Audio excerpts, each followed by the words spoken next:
প্রতিবারের মতো ঈদ যাত্রায় এবারও ব্যাপক পরিকল্পনা নিয়েছে রেলওয়ে। পরিকল্পনায় রয়েছে নিয়মিত ট্রেনের পাশাপাশি 10টি বিশেষ ট্রেন চালানো। 24 মে থেকে শুরু হবে বিশেষ ট্রেন, সেই সাথে যাত্রী চাপ সামলাতে অতিরিক্ত বগি যুক্ত হবে দূরপাল্লার ট্রেনে। প্রতিদিন 66টি ট্রেন কমলাপুর স্টেশন থেকে ছেড়ে যাবে। তাতে প্রায় আপনার 60 থেকে 65,000 যাত্রী প্রতিদিন ক্যারি করবেন। যাত্রীদের প্রতি অনুরোধ, জীবনের ঝুঁকি নিয়ে আপনারা সাদে, বাফার এবং ইঞ্জিনে ভ্রমণ করবেন না।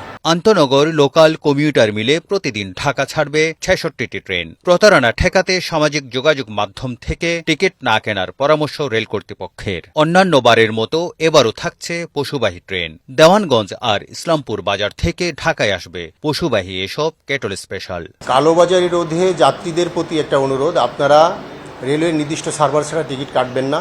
কোনো কম্পিউটার দোকান বা কোনো কালোবাজারি থেকে বা ফেসবুক থেকে কোনো টিকিট ক্রয় করবেন না, তাহলে প্রতারিত হবে। তবে যাত্রার আগেই যুদ্ধ শুরু হয় অনলাইনে টিকিট কেনার প্ল্যাটফর্মে। টিকিট বিক্রির দ্বিতীয় দিন রেলওয়ের পশ্চিমাঞ্চলের জন্য টিকিট বরাদ্দ ছিল 16,200। সকাল 8টায় বিক্রি শুরুর আধা ঘন্টার মধ্যেই শেষ হয়ে যায় সব। এ সময়ের মধ্যে সার্ভারে হিট করেছে 94 লাখ, অর্থাৎ প্রতি টিকিটের জন্য সার্ভারে প্রবেশ করেছে 580 জন।